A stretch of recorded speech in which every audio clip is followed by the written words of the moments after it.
NASCAR wants Chicago back, but Chicago might not be willing to pay the price. Right now, there's a $10 million standoff happening behind closed doors, and if it doesn't get resolved fast, one of the biggest street races in American motorsports could vanish for good. Here's what's going on.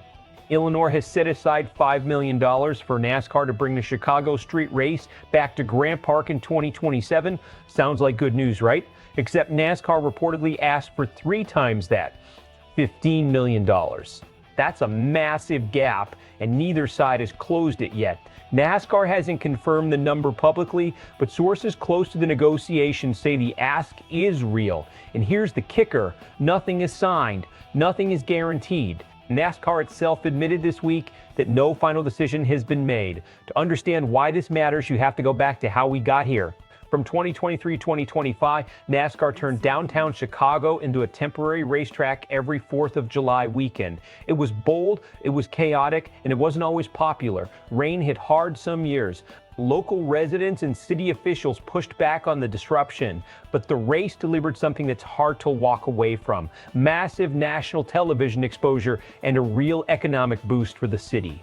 Then this year, NASCAR hit pause. Not canceled, paused. They wanted to move away from the 4th of July date and figure out how to build and tear down the track faster, mainly because the city raised concerns about the disruption to downtown. Instead, the street race shifted out to San Diego's naval base Coronado for a 1-year run, but NASCAR didn't leave the Chicago market behind. They pivoted to Joliet, bringing the Chicagoland Speedway back to life after a 6-year absence. And the result? 50,000 fans showed up from 31 countries and all 50 states. That is not a quiet comeback. That's a statement. So why is this funding gap such a big deal strategically? Because it exposes something bigger than one event. NASCAR is negotiating from a position of leverage it didn't have before. Think about it. Joliet just proved it can deliver a massive turnout without any of the political headaches that come with shutting down city blocks in downtown Chicago. That gives NASCAR options. If the state won't move on funding,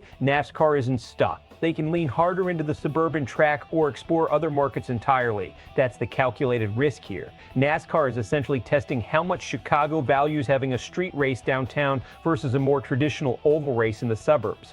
And by publicly touting the economic impact of the Grant Park event while confirming nothing is finalized, NASCAR is applying quiet pressure. It's a negotiating tactic dressed up as a press statement. Is this smart or dangerous? Honestly, it's both. It's smart because NASCAR has real alternatives and real data proving Chicagoland audiences show up regardless of venue. But it's dangerous because street races are incredibly expensive to produce. Building a temporary road course through a major downtown isn't cheap. And if the state won't bridge that gap, NASCAR could be forced to walk away from one of its most unique, highest profile events on the entire calendar. There's also a ticking clock. NASCAR wants its full 2027 schedule locked by August. That is not a lot of runway to close a $10 million gap in a state budget negotiation. Government funding decisions move slowly. Racing schedules do not wait around.